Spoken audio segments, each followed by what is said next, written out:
Self-storage, conveniently located near the Harmon McDonald's. We offer affordable rates, online payments, and auto bill pay for your convenience. Plus gate access daily from 6 a.m. to 9 p.m. Call us today at 648-7867 for more information. Good morning, Guam, and thanks for starting your day the KUAM way with our starting lineup. Facebook Live shows every weekday morning. We're rolling out. Yesterday was morning meeting. Today, GroupChat.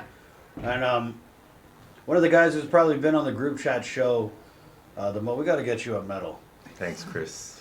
Nick Lee from Guam EPA, and he's joined by Dari Guzman, who is with you're with the pesticide division? Yes, the pesticide enforcement program. Yes, right. All right. And so we're going to get to some of the information these guys have about the mosquito repellents, what's good, what's not, what's approved, what's not. But first, I know you're with the Joint Information Center with the dengue fever. So where are we at right now with the dengue? Because there was a little bit of a lull, right? Because the mayor went down, so I guess the dengue just kind of took a break to let that permeate the news cycle. And now over the weekend we had some new cases, right? Well, yeah, we're still pushing out the information that the public needs to know.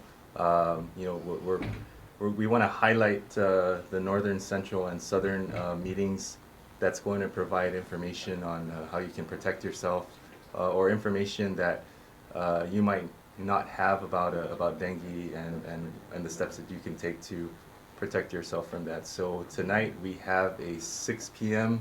Meeting over at Liguan Elementary. So if you can stop by, we'll have a panel of experts that will address any questions that you have. Dr. Hancock has been instrumental, along with the leadership from Public Health. So 6 p.m. Liguan Elementary, and then what? You guys got some other ones this week? Then on Thursday, there's a BP Carbolito, same time at 6 p.m. And then next week, Tuesday, we'll be over at Mauricio Elementary. Wow, so heading down south. And what type of information do you guys put out in these hearings? Well, there's a presentation that Dr. Hancock normally puts together. He talks about the importance of mosquito control, vector control, eliminating breeding sites. He talks about the specifics on symptoms that you need to be aware of, and the importance of getting a blood test, because that's the only way that you're going to confirm if you have dengue or not. Right. And as a courtesy reminder to everybody, we ask that you only share verified information that comes out of the Joint Information Center. Right. No funny business. That's correct. And so what's the feeling, though, on the JIC? Is this something that, we're in for the long haul in, or, are we just dealing with it as it comes? Well, indications from the CDC and other jurisdictions who have a ton of experience with dengue cases on Guam, everything seems to indicate that we are doing what we're supposed to be doing. And so I think it's critical that the public understands that this is a community-wide effort, and it's something that the Joint Information has always stressed from the beginning, since it's been activated, to pass along verified information to the community. Right. And so, of course, obviously we take that really seriously here at KUAM. Let's look at these these mosquito repellents, and I understand you guys just came from Customs this morning. That's correct, and this is part of our show and tell. We've put together some information through the Joint Information Center about what the community needs to be aware of in terms of buying these products, or even businesses and the entrepreneurs that want to import these products. We understand that there's a shortage here of repellents, particularly since the report of the first dengue case. So our administrator reminds the community that there's still regulation on these products. So Dari is part of our pesticides enforcement program. He's one of the experts in the agency that can kind of fill in the public in terms of what you need to be looking out for with these products. Right. I guess his first question is, what's so bad about mosquito coil?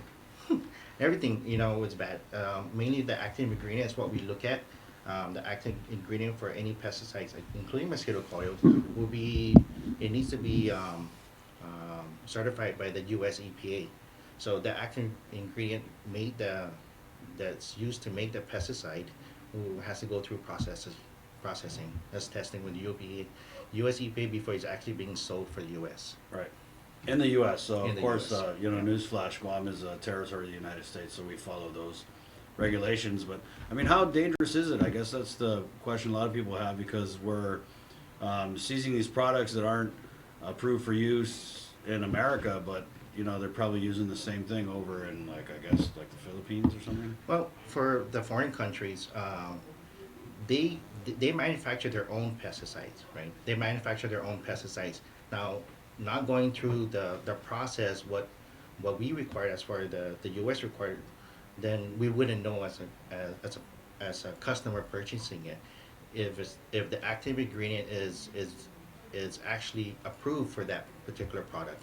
Now, with the Asian countries, the foreign countries, they're able to mimic what's being sold out there in the market. And there's a statement on the label. I know the label, we always emphasize that the label is allowed for every product, for every Right. pesticide product. And it has to meet certain criteria as far as the active ingredient, the ingredient must be displayed.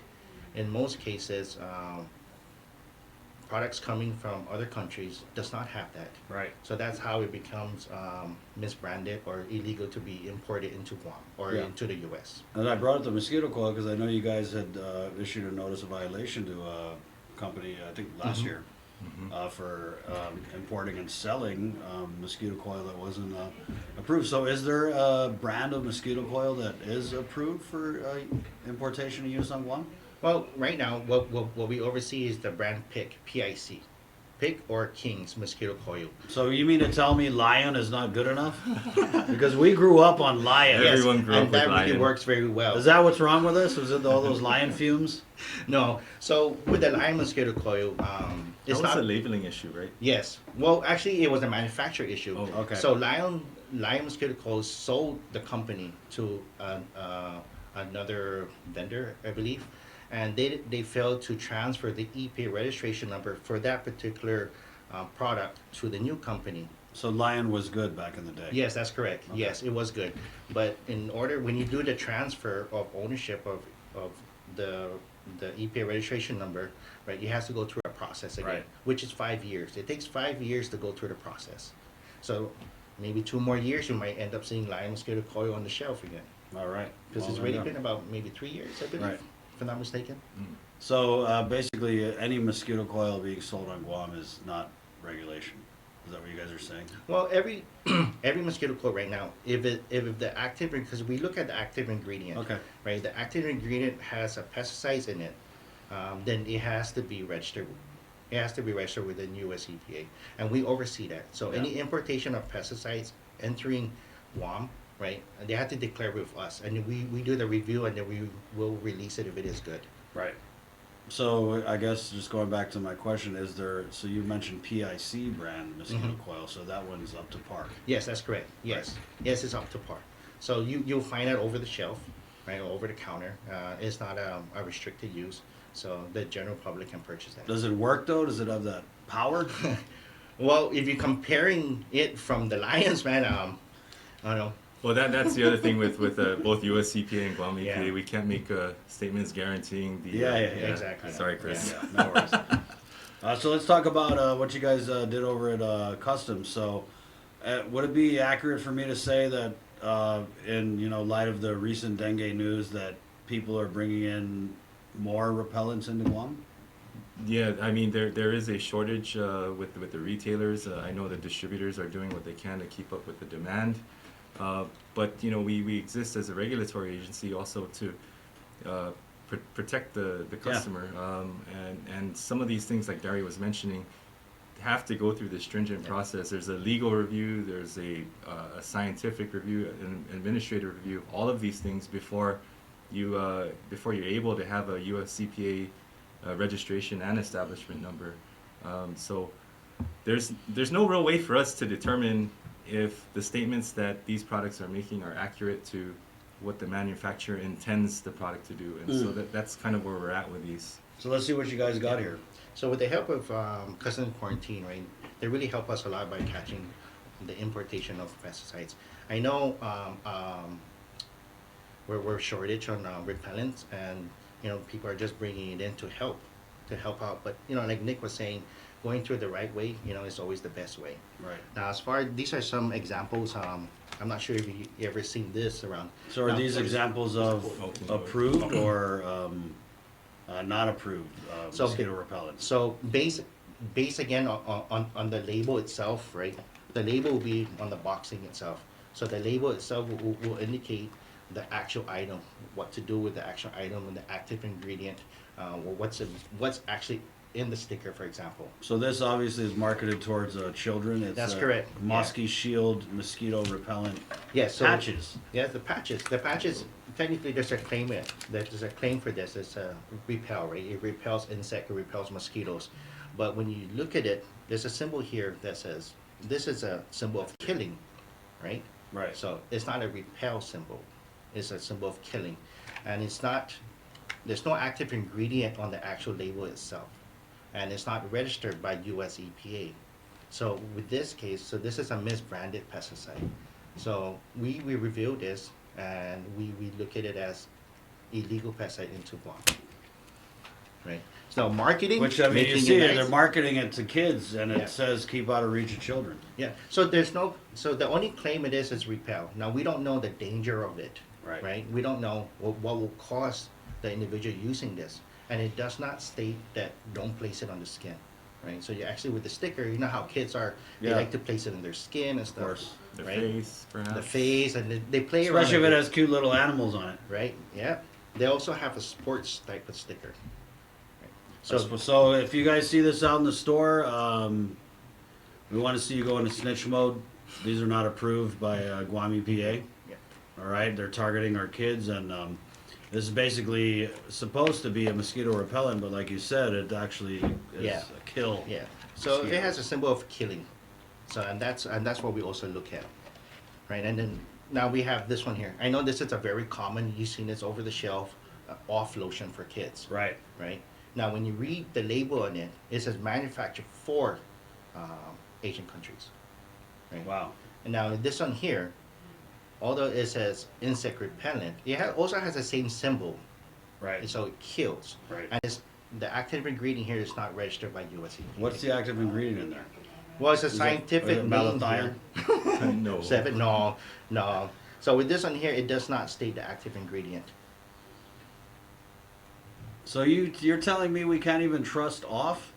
Well, if you buy off over the counter here in Guam, that's approved. So we're getting there's the U.S. off, and then there's the one they cut the corners for the Asian market. That's correct. Yes. Also, the name brand of this is, everybody knows Johnson, right? Johnson Family Care. Oh, Familiar Right. Johnson. Yeah, Familiar Johnson. yeah. So everybody knows that name brand. Now, depending where you're getting it, if you read the back, it will say manufactured only for this location. Right.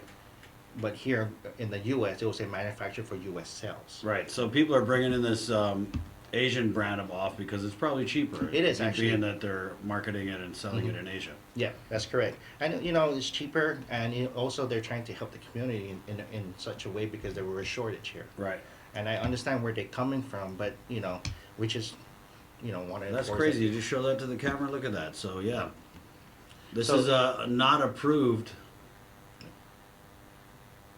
mosquito repellent off-brand Asian Yeah, distribution that's correct. formula. So if you notice that the language itself is all in English, so they try to change the languaging or the labeling for English so you can try to be sold within the U.S. Right. But the actual product itself will be on foreign language. Right. And so I guess we see that a lot in Guam because we're kind of this cross section, right? Asia, America, Yes. and the Mhm. Pacific. So I mean, I can go into a mom and pop store and find a lot of different Asian based products, right? But so these we're looking out for because obviously it's dealing with pesticides, which especially for young children. Yeah. But pesticides itself, right? When we say pesticide, they're thinking more like farm chemicals, right? Like malathion and stuff. Right. But anything with pesticides itself is like anything that repels, kills, or mitigates Right. is basically and what a pesticide is. Not all pesticides are illegal. For example, Most of them are legal. and most of them are illegal. Yeah. But U.S. also purchased from foreign countries, but it went through the proper process within U.S. EPA to be sold within the U.S. and territories. Right. Yeah. What's that last one you got there? So This one you see all the time. yep. But so these are the illegal ones. Okay. Now these are the approved ones, right? So there's a statement by U.S. EPA in the back says 25B exempt. So what that means that it doesn't have to be registered, right? But it is legal to be used. So if you look at this, that's why. So what does that mean? Does that mean they filled out their paperwork and they're just waiting for an approval, or? No. So what that means, the active ingredient in this, for example, is it's an oil based, like lemongrass oil, right? So within nice. within the FIFRA regulations, there's exemption within the federal regulations of what pesticides can be made of. So if it's more oil, then it still has to be registered, but it's an exempt version. Right. And So it it's doesn't have to- lemongrass oil, so it's kind of Yeah. like a natural. Exactly, Right. exactly. But you still need to have that statement of exempt for the 25B. This is good for the vegetarians and the vegans. Right? So yes, you see this in the market. This is approved by us. We do reviews of all products being imported into Guam. Do you guys have a YouTube channel where you do like unboxing of the mosquito Oh, repellents? And No, product maybe we reviews? should. Maybe we should, Maybe yeah. we should. Yeah, But no, maybe we we don't. should. Yeah. But you know, remind you that these are just some examples. Right. And there's thousands. Can you of, hold that up there? Because this is one that, you know, Yeah. before dengue, There you go. you would see these at the mom and pop stores, and there'd just be like 5 boxes of it by the register, and you know what I mean. So The this impulse is pretty hot. items. Yeah. So my kids actually have some of these. So. Yeah, make sure that your kids use that approved one. Yeah. So there's another one that looks like this. Is that what you're Yes, saying? and it's not an English version. And they Ah. do sell it over the counter, which a couple of days ago I stopped like a bunch. I'm not gonna say the store name, but you know, out for sale. So they took it off the shelf and they were working with the importer.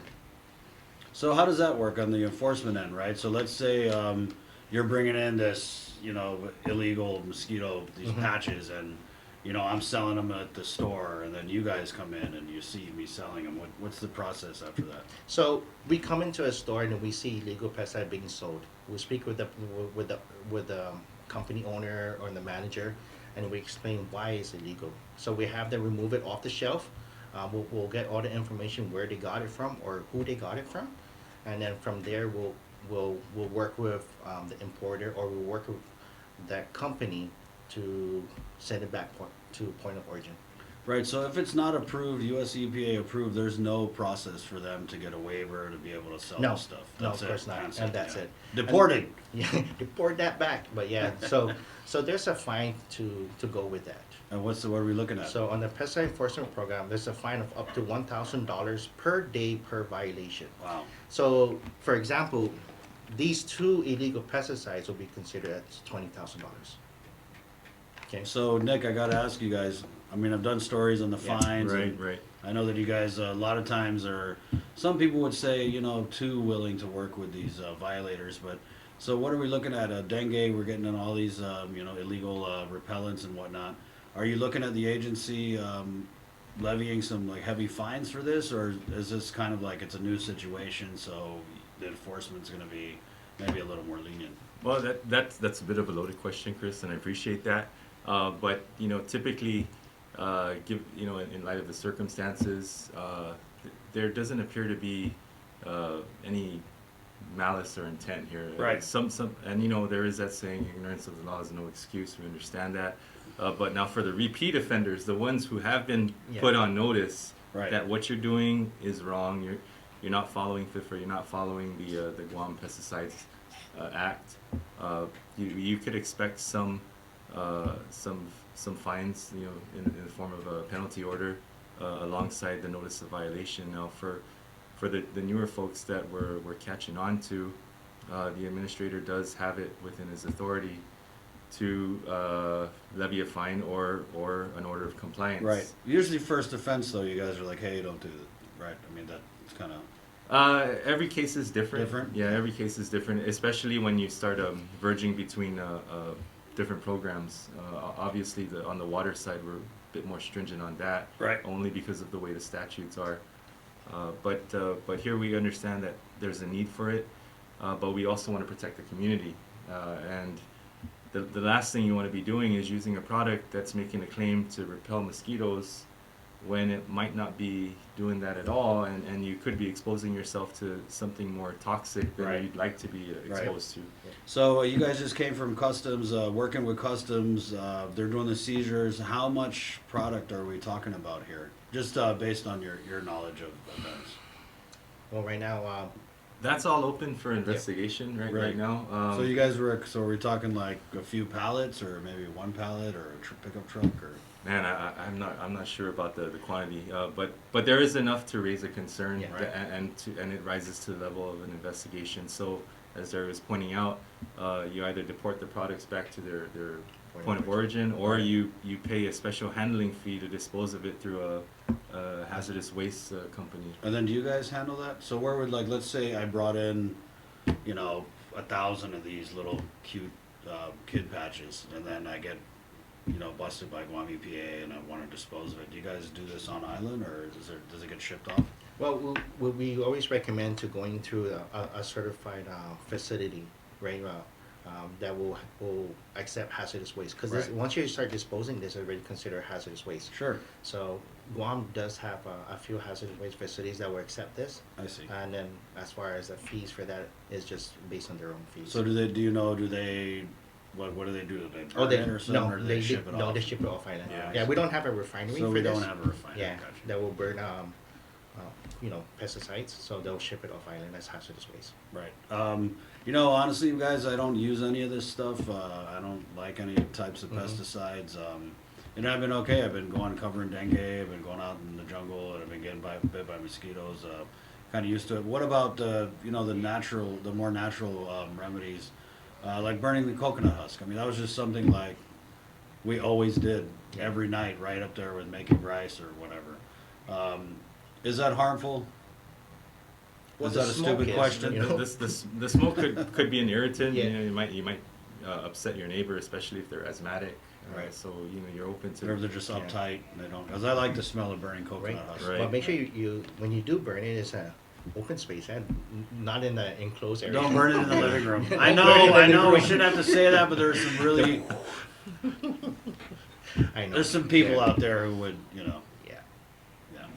So there you go. Probably the best piece of advice: don't burn the coconut husk in the house. In the house. Yeah. And so, you guys, you gonna do this presentation tonight at League One Elementary?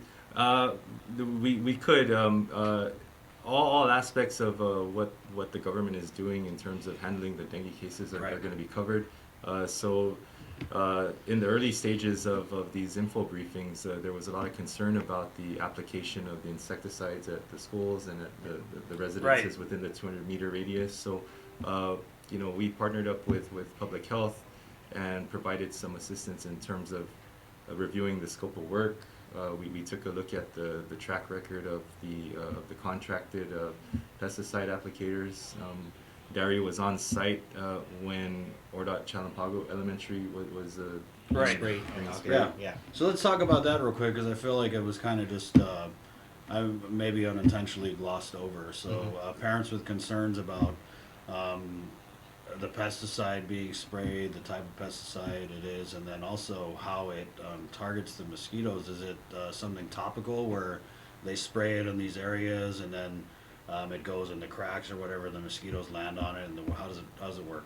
So first, for the pesticide, for applicator, right, you must be certified by us, Yeah. by Guam EPA, by taking the exam and passing, and you must have a business license, Sure. right? So now with the application that was done at the two schools, is spot treatments. Like they were doing a lot of spot treatments. And so around what were the they schools. spraying? Was it like They was was doing it 7 or? Yeah, they're doing the 7 and the Demo Max. So Okay. outside, they're using the Demo Max outside for, it is a mist. It's a mist spray.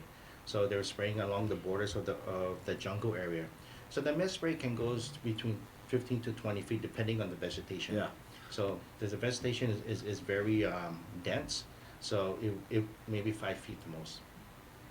And they'll get stuck within the vegetation and go into where we think that the mosquitoes are living in.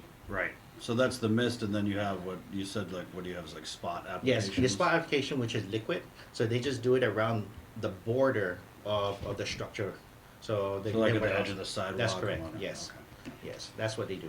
And so, I mean, just obvious question, is it safe for kids to be around Yes, these areas that well, are... once the application has been made, right, unfortunately, the school was closed at the time of the application.